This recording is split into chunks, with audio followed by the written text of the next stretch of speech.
नमस्कार, ग्लोबल न्यूजमा स्वागत छ। सुरुमा हेडलाइन्स। एक आपसमा रङ दलेर पहाडी क्षेत्रमा बिहीबार फागु पूर्णिमा पर्व मनाइयो। तराई मधेसमा भोलि होली पर्व मनाइने। निर्वाचनको बारेमा अनावश्यक शंका नगर्न गठबन्धनका शीर्ष नेतालाई प्रधानमन्त्री देउवाको आग्रह। चुनावी तालमेलबारे पार्टीले छिट्टै निर्णय गर्ने। कांग्रेस चुनावी तालमेलको विपक्षमा रहेको माओवादी अध्यक्ष दाहालको दावी। स्थानीय निर्वाचनमा एमालेसँग चुनावी तालमेल हुन सक्ने संकेत। दुग्धजन्य पदार्थमा खाद्य वस्तुको मिसावट नगर्न खाद्य विभागको निर्देशन। जथाभावी गरिएमा कारबाही गर्ने चेतावनी। र कोभिडका कारण पूर्वी एसियामा गरिबी अझै बढ्ने एसियाली विकास बैंकको प्रक्षेपण। 93 लाखले रोजगार गुमाए।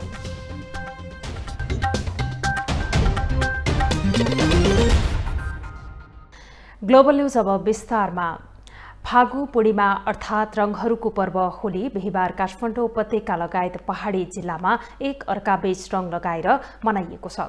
आपसी सद्भाव वृद्धि गर्ने यो पर्व तराई तथा मधेसमा भने शुक्रबार विशेष उत्साहका साथ मनाउने गरिन्छ।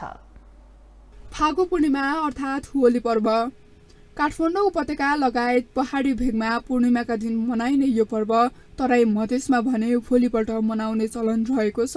होली पर्वसँग पौराणिक प्रसंग जोडिएको पाउन सकिन्छ।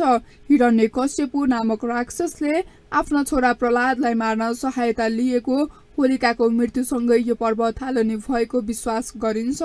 त्यसबेला आसुरी प्रवृत्तिमाथि धर्मको जित भएको खुसियालीमा उत्सव मनाइयो। पछि विभिन्न रंग खेलेर होली मनाउने चलन फैलिँदै गएको हो। यति मात्र नभई ऋतु परिवर्तनको संकेत पनि हो होली पर्व। होली पर्व चाहिँ एउटा ऋतु परिवर्तनको संकेत पनि हो। जाडो महिनाको अन्त्य र गर्मीको सुरुवात, जाडोको अन्त्य र गर्मीको सुरुवात भएको मौसम परिवर्तनको सन्देश बोकेको पर्व पनि हो यो। होली वा फागु पर्वमा प्रयोग हुने रंगहरूको भिन्न भिन्न विशेषता छन्। होलीलाई आत्मीयता तथा सद्भाव दर्शाउने र मित्रता प्रगाढ बनाउने पर्वको रूपमा पनि लिइन्छ। जीवनलाई एउटा उत्साहपूर्ण ढङ्गले अगाडि बढाउन चाडबाडको रूपमा घर घरमा गएर रंग एक आपसमा रंगको माध्यमद्वारा सद्भाव प्रकट गर्ने हो। यो कुन माध्यमद्वारा सद्भाव प्रकट गर्ने त भन्दा रंगको माध्यमद्वारा सद्भाव प्रकट गर्ने हो। रंग एक अर्कालाई दिएर त्यो सद्भाव प्रकट गर्ने एउटा सामाजिक रूपमा सांस्कृतिक रूपमा पनि भयो। होली पर्व विधिवत रूपमा फाल्गुन शुक्ल अष्टमीको दिन आरम्भ भएको मानिन्छ। शुभ साइतमा जंगलबाट काटेर ल्याएको रुखको लिङ्गोमा विभिन्न रङका कपडा राखेर चिरोधान गर्ने परम्परा रहेको छ। फागु पूर्णिमाको रातमा यो लिङ्गो ढालेपछि पहाडी क्षेत्रमा फागु पर्व समाप्त हुन्छ। तराईमा फागु पूर्णिमामा राति होलिका दहन गरी भोलिपल्ट होली मनाइन्छ।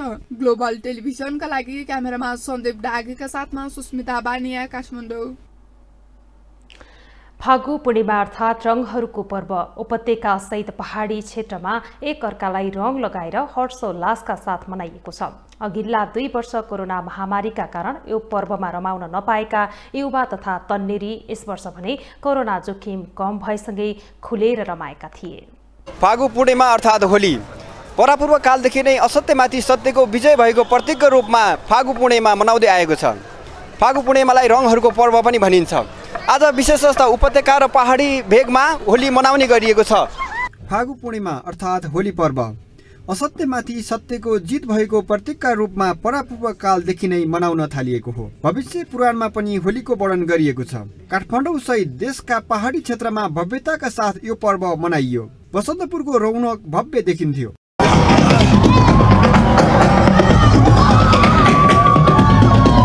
विशेषतः युवा युवतीहरू विभिन्न गीतका तालमा होली मनाउँदै गरेको देखिन्थे। पर्यटकहरू पनि होली मनाउन व्यस्त देखिन्थे।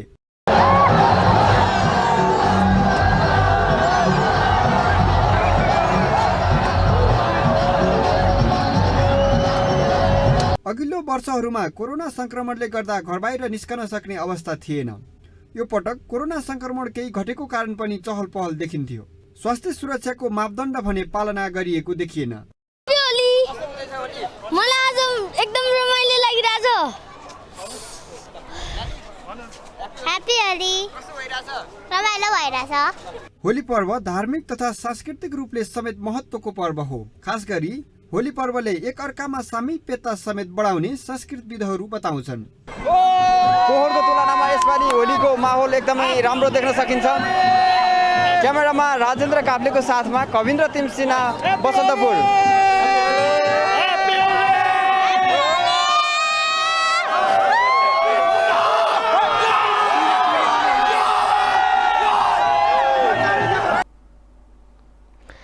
फागु पूर्णिमा अर्थात् रंगहरूको पर्व होली सांस्कृतिक महत्वसँगै सामाजिक महत्व पनि उत्तिकै छ। यस पर्वमा साथी सहकर्मी एक आपसमा जम्मा भई एक अर्कामा रंग दलेर खुसी साटासाट गर्ने गर्दछन्। सो अवसरमा ग्लोबल टेलिभिजनले पनि एक विशेष कार्यक्रम गरी कार्यालय परिसरमा होली पर्व मनाएको छ। आज फागु पूर्णिमा अर्थात् होली पर्व राजधानी काठमाडौँ सहित देशका पहाडी तथा हिमाली जिल्लाहरूमा विशेष रूपमा मनाइएको छ। होलीको अवसरमा ग्लोबल टेलिभिजनले समेत होली पर्व भव्य रूपमा मनाएको छ। आफ्नै प्राङ्गणमा एक कार्यक्रमका बीच होली पर्व भव्य तथा सभ्य रूपमा मनाएको हो।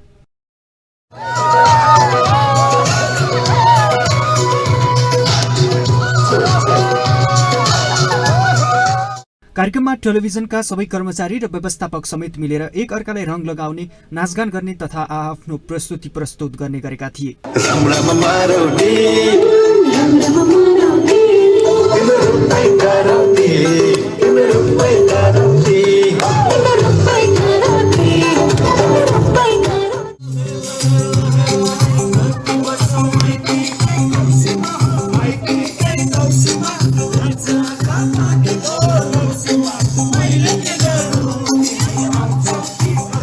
कार्यक्रममा कलाकार ज्योति काफ्लेको विशेष प्रस्तुति आएको थियो।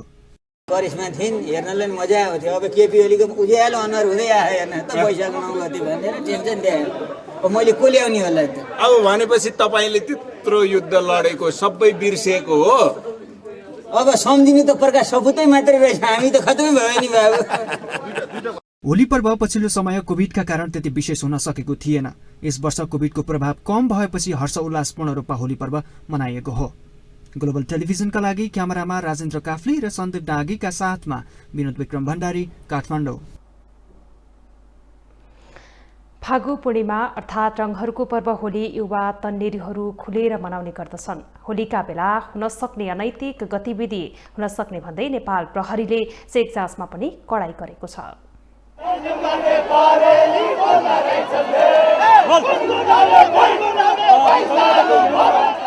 फागु पूर्णिमा अर्थात् होली पर्व काठमाडौँ उपत्यका लगायत पहाडी भेगमा पूर्णिमाका दिन मनाइने यो पर्व तराई मधेसमा भने भोलिपल्ट मनाउने चलन रहेको छ।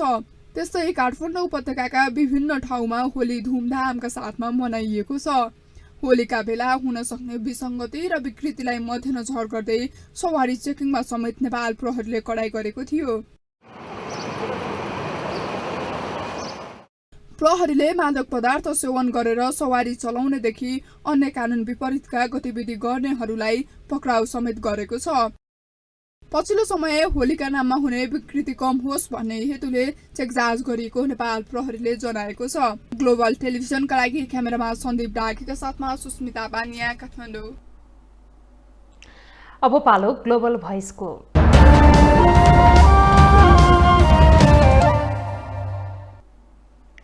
आज फागु पूर्णिमा विगत 2 वर्ष कोरोना संक्रमणका कारण खुलेर पर्व मनाउन नपाएका नेपालीहरूले यस वर्ष भने विशेष रौनकताका साथ फागु पूर्णिमा अर्थात् होली पर्व मनाएका छन्।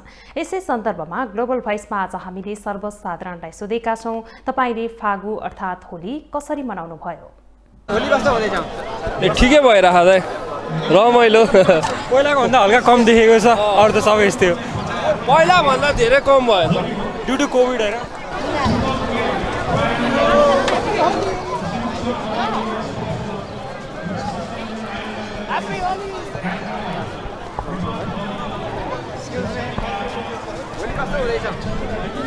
होली एकदम राम्रो हुँदैछ, रमाइलो हुँदैछ है।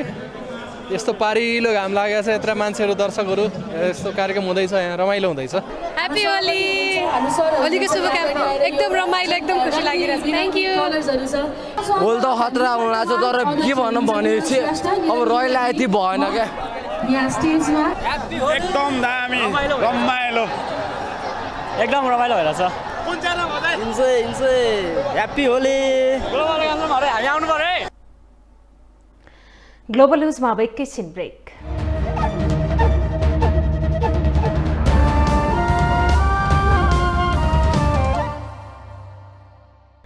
ब्रेकपछि स्वागत छ। अब बाँकी न्यूज।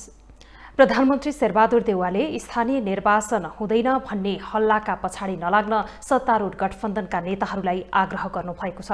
बिहीबार बालुवाटारमा नेकपा माओवादी केन्द्रका अध्यक्ष पुष्पकमल दाहाल प्रचण्ड र नेकपा एकीकृत समाजवादीका अध्यक्ष माधव कुमार नेपालसँगको छलफलका क्रममा प्रधानमन्त्री देउवाले निर्वाचन नहुने कुनै सम्भावना नरहेको स्पष्ट पार्नु भएको हो। कांग्रेस सभापति समेत रहेका प्रधानमन्त्री देउवाले पार्टीभित्र गठबन्धन विरुद्धमा आवाज उठे पनि आफू सकारात्मक रहेको बताउनु भएको हो। उहाँले आगामी साता पार्टीको बैठक बोलाएर चुनावी तालमेलबारे ठोस निष्कर्ष दिने बताउनुभयो। भेटका क्रममा स्थानीय निर्वाचनमा तालमेलबारे कुराकानी भएको बताउनुभयो। यस्तै बैठकमा निर्वाचन आचार संहिता लागू हुनु पूर्व नै राजदूत र अन्य नियुक्तिहरू गर्ने विषयमा पनि छलफल भएको बताइएको छ। नेकपा एकीकृत समाजवादीका अध्यक्ष माधव कुमार नेपालले आगामी स्थानीय तहको निर्वाचनमा आफ्नो पार्टीको सामर्थ्य देखिने बताउनु भएको छ।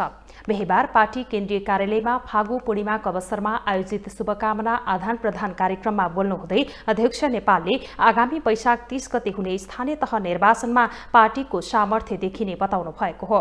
चुनावी मैदानमा पार्टीको शक्ति देखिने भन्दै उहाँले आफूहरूलाई खिसिट्युरी गर्नेहरूको हरिबिजोग हुने बताउनुभयो। उहाँले पार्टीको चुनाव चिन्ह कलमको कमाल देखाउन सक्नुपर्ने पनि बताउनुभयो। अध्यक्ष नेपालले पार्टीका नेता कार्यकर्ताहरूलाई पार्टीको संगठन निर्माण परिचालन र प्रचार प्रसारको काममा केन्द्रित हुन पनि निर्देशन दिनुभयो। कलम हो, वैशाख 30 गतेको चुनावको बेलामा कलमको कमाल देखिन सक्नुपर्दछ। सत्य र न्यायको प्रतीकको रूपमा रहेको त्यो कलमले अवश्य कमाल गर्नेछ भन्ने आशा गर्दै कलमको प्रचार अभियानमा गाउँ गाउँ टोल टोल बस्ती बस्तीमा हामी पुगौँ, जनताको माझमा पार्टीको प्रचार प्रसार गर्ने काममा, संगठन बनाउने काममा, जनपरिचालन गर्ने काममा लागि परौँ भन्दै म सम्पूर्ण पार्टी कार्यकर्ताहरूलाई यस अवसरमा आह्वान गर्दै अध्यक्ष नेपालले स्थानीय तह निर्वाचनमा प्रगतिशील भूमिका खेल्नेहरू पुरस्कृत र प्रतिगामी भूमिका खेल्नेहरू दण्डित हुनुपर्ने धारणा राख्नुभयो। प्रतिगामी भूमिका खेल्नेहरू पुरस्कृत भएमा समाज बाँच्न लायक पनि नहुने उहाँको भनाइ छ। जसले प्रगतिशील भूमिका खेलेको छ त्यसको उच्च मूल्याङ्कन हुनुपर्दछ। जसले प्रतिगामी भूमिका खेलेको छ त्यसले दण्डित हुनुपर्दछ। प्रतिगामी भूमिका खेल्नेहरू, आन्दोलनको विकासमा बाधक हुनेहरू यदि पुरस्कृत हुन पुगे भने हाम्रो यो समाज बाँच्ने लायक हुँदैन। अध्यक्ष नेपालले मिडियाको जनचेतना जगाउने, देशभक्तिको भावना जगाउने र लोकतन्त्रका मूल्य मान्यतालाई आत्मसात गर्नलाई अभिप्रेरित गर्ने जिम्मेवारी भएकाले सोही अनुसार लाग्न सञ्चारकर्मीहरूलाई आग्रह समेत गर्नुभयो। नेकपा माओवादी केन्द्रका अध्यक्ष पुष्पकमल दाहालले स्थानीय तह निर्वाचनमा प्रमुख प्रतिपक्षी दल एमालेसँग चुनावी तालमेल हुन सक्ने संकेत गर्नुभएको छ। बिहीबार बैटोलमा स्थानीय सञ्चारकर्मीहरूले राखेको जिज्ञासाको जवाफ दिने क्रममा उहाँले आफ्नो पार्टीको मुख्य जोड भने सत्तारूढ गठबन्धनलाई कायमै राख्ने निर्वाचनमा जाने र राम्रो परिणाम ल्याउनेतिर हुने पनि दोहोर्याउनुभयो। अध्यक्ष दाहालले कांग्रेसले लखेट्नै थाल्यो भने एमालेसँग तालमेल गरेर स्थानीय तह निर्वाचनमा जानुपर्ने अवस्था आउन सक्ने उहाँले बताउनुभयो। कांग्रेसका केही नेताहरूले अन्य दलसँग कुनै पनि हालतमा चुनावी तालमेल हुन नसक्ने अतिवादी खालका विव्यक्ति दिने गरेको उल्लेख गर्दै अध्यक्ष दाहालले त्यसो हो भने चुनावी गठबन्धनबारे परिस्थितिमा बदलाव आउन सक्ने स्पष्ट पार्नुभयो। भन्ने गर्छ नि माओवादी केन्द्रसँग कुनै हालतमा तालमेल गरिँदैन, हुनै सक्दैन भन्ने ढङ्गले असाध्य अतिवादी ढङ्गले बोल्ने केही नेता देखिनु भएको छ। हुन त प्रधानमन्त्रीजीले उहाँहरूलाई अब बोल्न बन्द गरेर पनि भनिसक्नु भएको छ। अब कांग्रेसले लखेट्न नै थाल्यो भने त परिस्थिति के हुन्छ भन्न सकिँदैन। अध्यक्ष दाहालले स्थानीय तहको निर्वाचन तोकिएकै मितिमा हुनेमा शंका नगर्न पनि सबैलाई आग्रह गर्नुभयो। उहाँले निर्वाचन तोकिएकै मितिमा हुनेमा प्रधानमन्त्री समेत विश्वस्त रहेको बताउनुभयो। कुरा कतैबाट देखिएको छैन। तोकिएकै मितिमा निर्वाचन हुन्छ। त्यसकारण त्यसमा कुनै कन्फ्युजनमा नरहन म सबैलाई तपाईँ पत्रकार साथीहरू मार्फत विशेष रूपले आग्रह गर्न चाहन्छु। अध्यक्ष दाहालले स्थानीय तहको निर्वाचन तोकिएकै मितिमा हुने र आफू एक्लै चुनाव जित्ने गरी माओवादी लागिरहेको जिकिर समेत गर्नुभयो। निर्वाचन आयोगले आगामी स्थानीय तह निर्वाचनमा राष्ट्रिय मान्यता प्राप्त बाहेकका 73वटा राजनैतिक दलहरूलाई आफ्नो दलको निर्वाचन चिन्ह प्रदान गर्ने निर्णय गरेको छ। यसअघि स्थानीय तहको निर्वाचनमा राष्ट्रिय मान्यता प्राप्त दल बाहेकका प्रतिनिधिहरूले स्वैच्छिक चिन्ह लिएर उठ्नुपर्ने प्रावधान थियो। बिहिबार निर्वाचन आयोगको नियमित पत्रकार सम्मेलनमा आयोगका प्रवक्ता शालिग्राम शर्मा पौडेलले बताउनुभयो। उहाँले 73वटा राजनैतिक दलहरूलाई आफ्नो दलको निर्वाचन चिन्ह प्राप्त गर्नका लागि जिल्ला स्तरको संगठन संरचना जिल्ला समितिको विवरण 2078 को चैत 6 गतेभित्र पेश गर्न पत्राचार गरिएको पनि बताउनुभयो। आज मिति 78 चैत 3 गते नेपाल राजपत्रमा प्रकाशन भइसकेको छ। आगामी स्थानीय तह निर्वाचन 2079 का लागि आयोगले तोकेको मितिदेखि उक्त आचार संहिता लागू हुनेछ। स्थानीय तह निर्वाचनका लागि आवश्यक पर्ने मतदाता नामावली, मतदाता परिचय पत्र लगायतका निर्वाचन सामग्रीहरू छपाईका लागि 6वटा प्याकेजमा ब्रिडिङको माध्यमबाट खरिद गर्न पनि आयोगले आग्रह गरेको छ। अब पालो ग्लोबल सञ्जालको।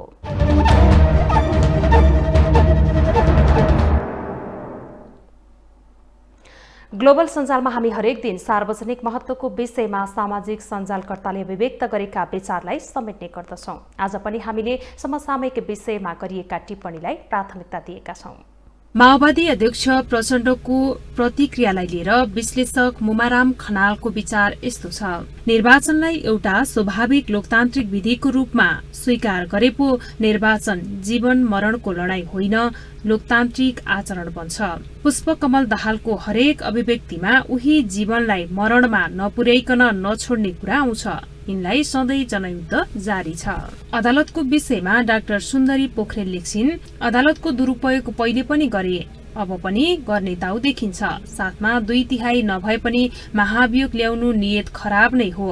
अदालत दुरूपयोग गर्न महाभियोग टुङ्गो नलगाई संसद अधिवेशन समाप्त पारे। अब यिनले अदालत समाप्त पार्न सक्छन्। फागु पूर्णिमाको शुभकामना दिँदै विनोद नेउपाने लेख्छन्, धेरै धर्मावलम्बी यही फागु पूर्णिमामा नेपालीहरू जोडिन्छन्।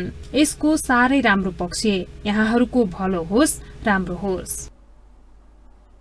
अब बिजनेस न्यूज।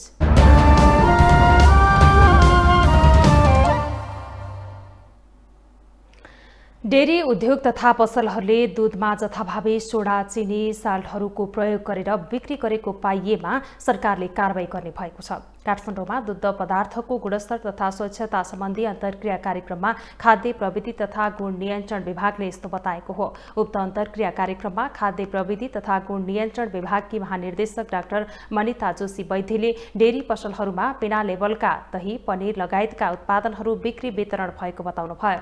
उहाँले बिना लेबलका दुग्धजन्य वस्तुहरू उत्पादन गर्दा गुणस्तरको सुनिश्चितता नदेखिने बताउनुभयो। महानिर्देशक वैद्यले विगतमा डेरी उद्योग तथा पसलहरू जथाभावी रूपमा सोडा, चिनी, साल्टहरू प्रयोग गरिरहेको पाइएकाले यस्तो खालको अवैधानिक कामहरू गरेको भेटिए कानून अनुसार कडा कारबाही गर्ने बताउनुभयो भनेर देखिरहेछौँ। र ती पसलहरूमा चाहिँ बिना लेबलका उत्पादनहरू पनि बिक्री वितरणहरू भइरहेछन्। स्पेसली हामी हेर्न सक्छौँ दही, पनिर लगायतका उत्पादनहरू चाहिँ बिना लेबलै बेचिराखेको अवस्था छ। र यस्ता प्रकारका उत्पादनहरू हामीले खाँदाखेरि किनभने यी उत्पादनहरू लाइसेन्स बेगर छ भनेदेखि चाहिँ यसले गर्दाखेरि चाहिँ त्यसको उत्पादनको गुणस्तरको सुनिश्चितता चाहिँ नहुन पनि सक्छ। महानिर्देशक वैद्यले दुग्धजन्य पदार्थमा गुणस्तर कायम गर्ने ऐन परिमार्जन गर्नुपर्ने भएकाले खाद्य स्वच्छता तथा गुणस्तर विधेयक राष्ट्रिय सभाबाट पास भएको बताउनुभयो। उहाँले अब छिट्टै प्रतिनिधि सभाबाट यो विधेयक पास हुने तयारीमा रहेको पनि बताउनुभयो। नागरिक उड्डयन प्राधिकरणलाई टुक्र्याउनका लागि तयार गरिएका 2 विधेयक प्रतिनिधि सभाबाट फिर्ता गरिएकोमा नेपाल वायु सेवा सञ्चालक संघले विरोध जनाएको छ। गत फागुन 18 गते बुधबार बसेको प्रतिनिधि सभाको बैठकमा नेपाल नागरिक उड्डयन प्राधिकरण विधेयक 2076 र नेपाल हवाई सेवा प्राधिकरण विधेयक 2076 प्रस्ताव पेश गर्ने कार्यसूची भए पनि दर्ता नगरी विधेयक फिर्ता गरिएको भन्दै विरोध जनाइएको हो। नेपाल वायु सेवा सञ्चालक संघका अध्यक्ष रामेश्वर थापाले सरकारले नागरिक उड्डयन प्राधिकरणलाई टुक्र्याउनका लागि तयार गरिएका 2 विधेयक प्रतिनिधि सभाबाट फिर्ता गरेर पर्यटन व्यवसायलाई धाराशायी बनाउन खोजेको आरोप लगाउनुभयो। उहाँले सरकार पर्यटन क्षेत्रलाई माथि उठाउने भन्दा पनि पर्यटन विकासको लागि आवश्यक नीतिहरू नल्याएर समग्र पर्यटन उद्योगलाई समाप्त पार्न खोजेको बताउनुभयो। प्रतिनिधि सभामा जाँदै गरेको बिललाई पेश नगरिकन फिर्ता सरकारले फिर्ता माग्यो भनेपछि यो चाहिँ अब सरकारले सायद के अरे नेपालको पर्यटन व्यवसायलाई चाहिँ धाराशायी बनाउन खोज्दैछ भन्ने हामीलाई लाग्यो। अब हामी तयार छौँ कसै पनि क्वेसनको एन्सर दिनलाई र कसैसँग पनि हामी डिस्कस गर्न तयार छौँ कि नेपालको एभिएसन इन्डस्ट्री मात्र होइन, एभिएसन इन्डस्ट्री एउटा परिपूरक हो। तपाईँको ओभरअल पर्यटन व्यवसायलाई धराशायी गर्नको लागि सरकार अब अगाडि बढ्यो भन्ने हिसाबमा हामी भन्न सक्छौँ। ठूलो मानवीय क्षति हुन सक्ने जोखिम रहेको भन्दै नेपालको हवाई सेवा नियमन र सेवा प्रदायक कार्यहरू एउटै संस्थानले गर्न नहुने अन्तर्राष्ट्रिय नागरिक उड्डयन संघ ICAO र युरोपियन युनियनको मान्यताअनुसार नेपाललाई कालो सूचीमा राखेको छ। सरकारले नागरिक उड्डयन प्राधिकरणलाई टुक्र्याउनका लागि तयार गरिएका 2 विधेयक संसदले पारित भएसँगै प्राधिकरण टुक्र्याउनका लागि बाटो खुल्नेछ। ऐन पारित भएसँगै प्राधिकरण सेवा प्रदायक र नियमन गरी 2 भागमा विभाजन हुनेछ। अब इन्टरनेशनल न्यूज।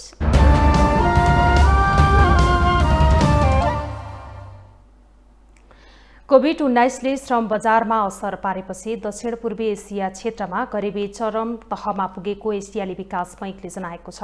गत वर्ष महामारीले दक्षिण पूर्वी एसियामा 47 लाख मानिसलाई गरिबीमा धकेलेको छ। दैनिक $1.90 भन्दा कममा जीवनयापन गर्नेहरूलाई चरम गरिबी मानिएको छ र यो क्षेत्रमा 93 लाखको रोजगारी समेत गुमेको एडीबीले आफ्नो एक रिपोर्टमा जनाएको छ। महामारीले व्यापक बेरोजगारीतर्फ डोर्याएको र यसले असमानतालाई झनै खराब बनाएको बताएको छ। विशेष महिला युवा कामदारीबाट प्रत्यक्ष प्रभावित बनेको एडीबीका अध्यक्ष मासातुलुङले बताएका छन्। ओमिक्रोन भेरिएन्ट फैलिएसँगै संघर्षरत अवस्थामा गुज्रेका दक्षिण पूर्वी एसियाका कतिपय मुलुकहरूले मुलुकको मुस्किलले आर्जन गरेको आर्थिक र विकास गुमाएको उनको दाबी छ। यद्यपि 2022मा यो क्षेत्रमा 5.1% को वृद्धि हुने एडीबीको अपेक्षा छ। उच्च दरको खोप दरले अर्थतन्त्र पुनः खुला भएसँगै आर्थिक वृद्धि हुने अपेक्षा गरिएको छ। नयाँ भेरिएन्ट वृद्धि झण्डै 0.08% ले कटौती हुन सक्ने चेतावनी समेत बैंकले दिएको छ। कोभिड-19 को संक्रमण दर फेरि बढ्न थालेको भन्दै विश्व स्वास्थ्य संगठन WHO ले सतर्क रहन आग्रह गरेको छ।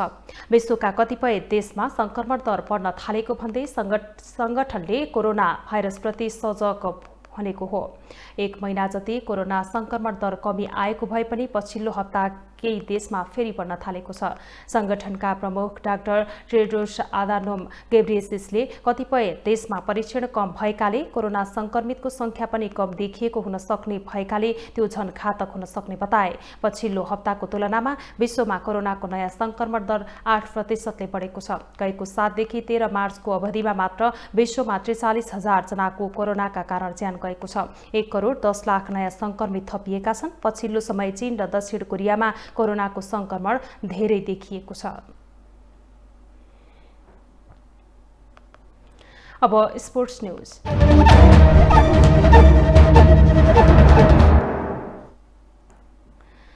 एफसी एसियन कप छनौट तयारीमा रहेको नेपाली राष्ट्रिय फुटबल टोलीले आफ्नो तयारी तीव्र बनाएको छ। अखिल नेपाल फुटबल संघ एन्फाले राष्ट्रिय फुटबल टोलीको अनुभव अभिवृद्धिका लागि थाइल्याण्ड भ्रमण गर्दैछ। चैत 10 र चैत 13 गते हुने 2 मैत्रीपूर्ण खेलका लागि राष्ट्रिय फुटबल टोलीले अभ्यासलाई तीव्रता दिइरहेको छ। मुख्य प्रशिक्षक अब्दुल्लाह अल मुताइरीले थाइल्याण्डसँग हुने 2 मैत्रीपूर्ण खेलका लागि यसअघि 25 सदस्यीय खेलाडीलाई बन्द प्रशिक्षणमा बोलाएका थिए। सोही अनुसार खेलाडीले बन्द प्रशिक्षणमा रहेर अभ्यास गर्दा 3 खेलाडी किरण चेम्जोङ, रोहित चन्द र जगजित श्रेष्ठ भने अनुपस्थित थिएनन्।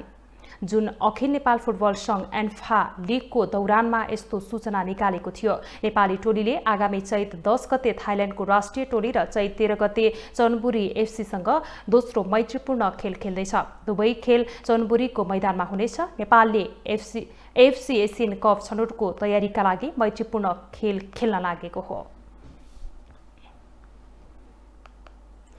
ग्लोबल न्यूजको अन्त्यमा अहिलेसम्मका हेडलाइन्स पुनः एकपटक।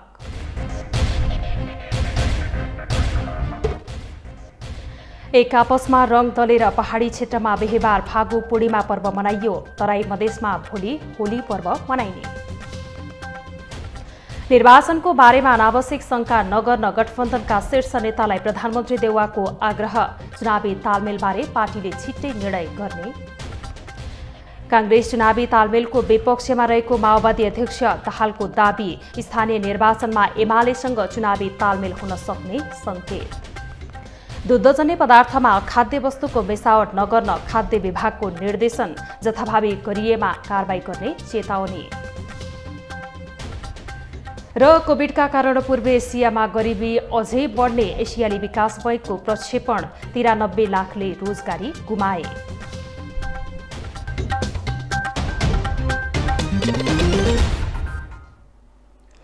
ग्लोबल न्यूज अहिलेलाई यति नै। ग्लोबल टेलिभिजन तपाईँ फेसबुक तथा युट्युबमा पनि प्रत्यक्ष हेर्न सक्नुहुनेछ। ग्लोबल टेलिभिजन हेर्दै गर्नुहोला। नमस्कार।